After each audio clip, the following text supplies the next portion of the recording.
Salam kerahiman. Hari ini 2 April kita akan baca dari satu nomor saja, yaitu nomor 239. Mari kita mulai.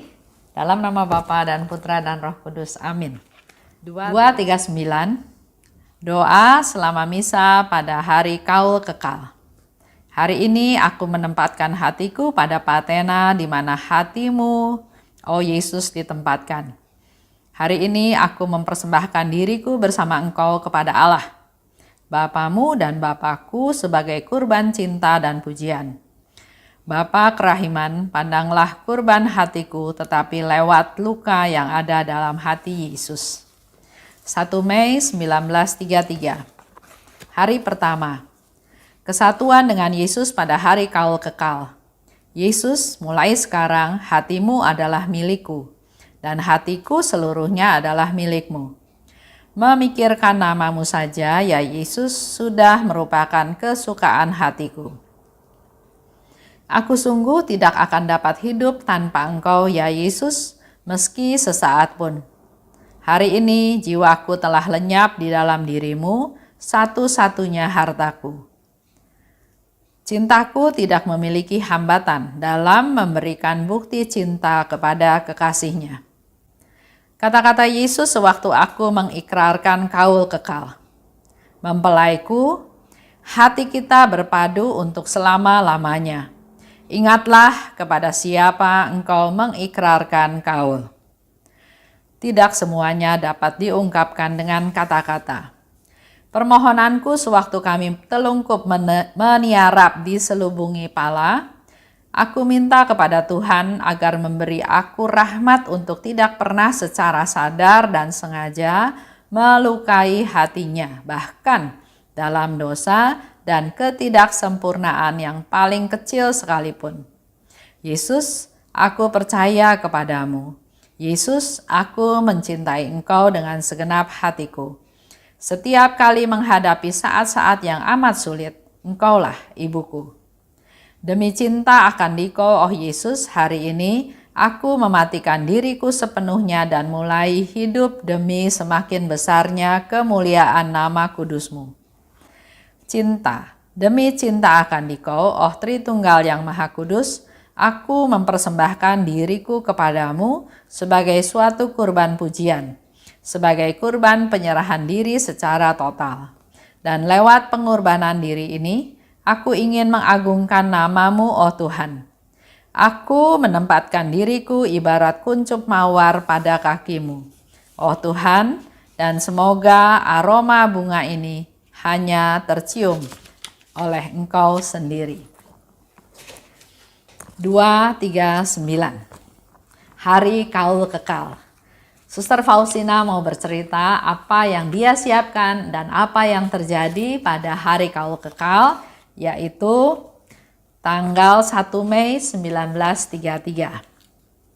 Persiapannya, hari ini aku menempatkan hatiku pada patena di mana hatimu ditempatkan. Dia menyatukan, mempersembahkan hatinya untuk bersatu dengan hatinya Yesus. Dan yang kedua, aku mempersembahkan diriku bersama Engkau pada Allah. Dia berkata sendiri bahwa dia yang sudah menyatukan diri dengan Yesus dan dia bersama Yesus mempersembahkan diri kepada Allah sebagai kurban cinta dan pujian. Bapa kerahiman, pandanglah kurban hatiku, tapi lewat luka yang ada dalam hati Yesus. Itu permintaan Suster Faustina pada Bapak. Bukan mendikte Bapak, tapi begitu dia rendah hati, maka dia mohon pada Bapak, jangan lihat langsung padaku. Karena aku gak layak, karena aku Bapak, karena aku berdosa. Tapi lihatlah aku melalui lewat luka yang ada di hati Yesus. Hati Yesus dilukai oleh tombak, hatinya sedih, hatinya pedih, karena masih begitu banyak jiwa yang hilang, yang tidak percaya pada Tuhan. Hati Yesus yang penuh kerahiman, yang berbelas kasih, yang peduli, yang mengampuni, yang mengasihi, itulah hati Yesus. Jadi Suster Faustina mohon kepada Bapak, lihatnya melalui luka hatinya Yesus. Jangan lihat langsung, karena kalau lihat langsung dia enggak berdaya, dia berdosa. Tapi Suster Faustina tahu dia sudah ditebus oleh Yesus. Dia sudah dibela oleh Yesus, bahkan Yesus mau menderita, mau disalib, mau wafat untuk membela kita semua. Termasuk untuk membela Suster Faustina. Dia begitu percaya, dia begitu yakin Bapak akan melakukan yang dia minta. 1 Mei tadi dikatakan, hatiku seluruhnya menjadi milikmu. Dia berserah kepada Tuhan, hatimu juga menjadi milikku. Bahkan di sana Suster Faustina bilang, ingat nama Yesus aja itu sudah menjadi kesukaanku. Coba Bapak Ibu pernah nggak mempraktekkan? Saya mau ingat Yesus. Tapi tiba-tiba 2 jam, 3 jam kemudian baru ingat lagi. Lah, selama tadi 2-3 jam saya sama sekali nggak ingat Tuhan. Mari kita coba. Saya juga coba keinginannya untuk setiap saat ya. Bahkan kalau Suster Faustina setiap denyut jantung, setiap tarikan nafas dia ingin menyebut nama Tuhan, dia ingin merasakan kerahiman Tuhan. Kita perlu terus berusaha untuk mencoba. Aku tidak dapat hidup tanpa Engkau. Ini sungguh-sungguh kepercayaannya Suster Faustina pada Tuhan Yesus. Dia begitu percaya, begitu mengandalkan Tuhan, bahkan dia katakan kalau nggak ada Engkau aku nggak bisa hidup. Hatiku seluruhnya menjadi milikmu. Dia serahkan semuanya pada Tuhan. Waktu Suster Faustina mengikrarkan kaul kekal, dia mendengar suara. Yesus katakan, mempelaiku. Hati kita berpadu untuk selama-lamanya. Ingatlah kepada siapa engkau mengikrarkan kaul. Kita semua juga diingatkan oleh Tuhan pada saat ini. Pada waktu kita terima sakramen baptis, apa yang kita katakan? Pada waktu kita menerima sakramen penguatan, pada waktu kita menerima sakramen pernikahan, ada janji-janji yang kita ucapkan. Nah, di sini Yesus mau ingatkan kita, ingat kepada siapa engkau berjanji mengikrarkan kaulmu. Itu yang dikatakan oleh Yesus kepada Suster Faustina. Kita juga dalam menerima sakramen-sakramen, Tuhan Yesus hadir, kita juga berjanji. Tuhan, ampuni dosa saya nggak mau berbuat dosa lagi. Itu dalam sakramen tobat. Dalam sakramen pernikahan, sering disebutkan bahwa 2 menjadi 1. Mencintai dalam untung dan malang, dalam suka dan duka. Apakah itu sudah kita praktekkan? Ingat, Yesus bilang, ingat akan janji-janjimu. Dan Suster Faustina memberitahukan kepada kita apa yang dia mohon pada hari kaul kekal tersebut. Itu menjadi hari yang istimewa.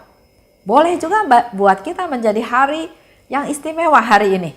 Hari mulai kita mau merubah hidup kita menjadi semakin baik.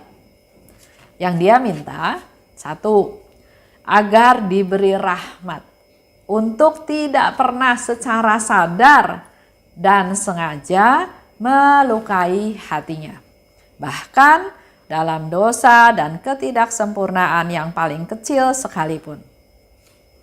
Dia minta rahmat supaya secara sadar dan tidak pernah dengan sengaja dia mau berbuat dosa. Jadi kalau dia sadar, dia mau melakukan kesalahan, dia minta diberi rahmat, diingatkan supaya jangan melakukan hal tersebut. Contoh sekarang, misalnya waktu itu pergi ke gereja. Kita tahu perayaan Ekaristi itu jam 8 mulainya. Ada yang mau cepat-cepat pergi ke gereja supaya jangan telat. Tapi ada juga yang sebagian orang, nanti aja lah.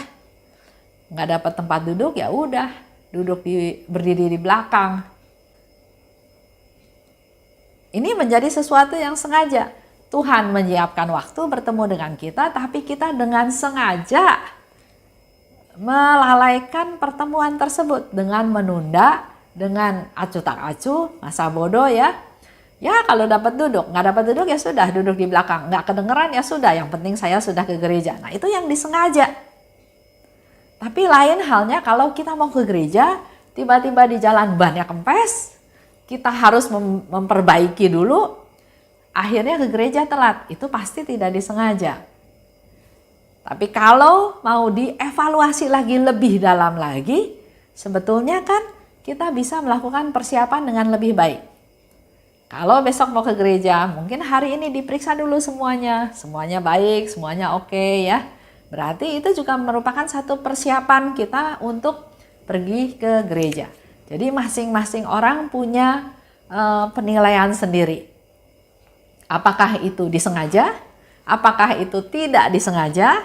Apakah itu dilakukan dengan sadar atau tanpa sadar? Tapi dalam hal ini, Suster Faustina minta rahmat dari Tuhan supaya tidak pernah secara sadar dan sengaja melukai hatinya Tuhan. Dan Suster Faustina minta juga dalam menghadapi masa sulit. Jadi doanya bukan Tuhan saya nggak mau alami masa sulit. Tapi doanya dia adalah dalam masa sulit, Engkau adalah ibuku. Nah, di sini juga menjadi satu bukti dia mengandalkan Tuhan. Dia percaya pada Yesus. Karena kita biasanya juga anak-anak ya. Kita sebagai anak kalau ada apa-apa juga larinya ke ibu, berkeluh kesahnya ke ibu. Begitu pula setelah kita punya anak-anak. Anak-anak itu juga kalau ada apa-apa larinya ke ibu dan memang diharapkan ibu lebih peka melihat kebutuhan dari anak-anaknya. Dan yang kedua, demi cinta akan dikau. Hari ini, jadi Yesus mau, Suster Faustina mau tunjukkan pada Yesus, demi saya mencintai engkau Tuhan, hari ini aku mematikan diriku sepenuhnya dan mulai hidup demi semakin besarnya kemuliaan nama kudus-Mu. Jadi dia juga sudah ambil langkah yang besar, nggak pernah fokus untuk dirinya sendiri tapi untuk orang lain, untuk Tuhan. Demi semakin besarnya kemuliaan nama kudus-Mu. Itu yang menjadi targetnya dia. Aku mempersembahkan diriku kepadamu sebagai kurban pujian, kurban penyerahan diri secara total. Lewat pengorbanan ini, aku ingin mengagungkan namamu. Jadi dengan apa yang dia lakukan dengan pengorbanan, tujuannya adalah satu, mengagungkan nama Tuhan, memasyurkan, memuji nama Tuhan. Dan saya mau ajak Bapak Ibu pada hari ini, mari kita jadikan juga hari ini sebagai hari istimewa. Kalau Suster Faustina hari istimewa itu pada waktu kaul kekal, kita pun bisa menjadikan hari ini hari istimewa. Hari kita mau melakukan perubahan. Selalu berusaha ingat akan Yesus. Dalam setiap tarikan napas, dalam setiap denyut jantung, mari kita belajar untuk selalu ingat Tuhan. Dan selalu berdoa dalam hati, Yesus, Engkau andalanku. Yesus, Engkau andalanku. Kita diingatkan sabda Yesus ya. Ingatlah kepada siapa engkau mengikrarkan diri. Andalkan Tuhan Yesus dalam segala hal. Kita mulai dengan doa apa yang kita butuhkan dalam hidup kita. Khususnya dalam hari istimewa ini. Dalam hidupku supaya bisa kuat, supaya bisa sabar, supaya bisa mendapatkan solusi dengan masalah yang dihadapi. Supaya apa yang kita lakukan berkenan pada Tuhan. Mari kita persembahkan, percayakan hari ini untuk mengagungkan nama Tuhan. Dengan diawali satu doa, satu kata-kata, satu hal yang membuat kita semakin mau ikut Tuhan, yaitu Yesus, Engkaulah andalanku. Amin. Dalam nama Bapa dan Putra dan Roh Kudus. Amin. Salam kerahiman.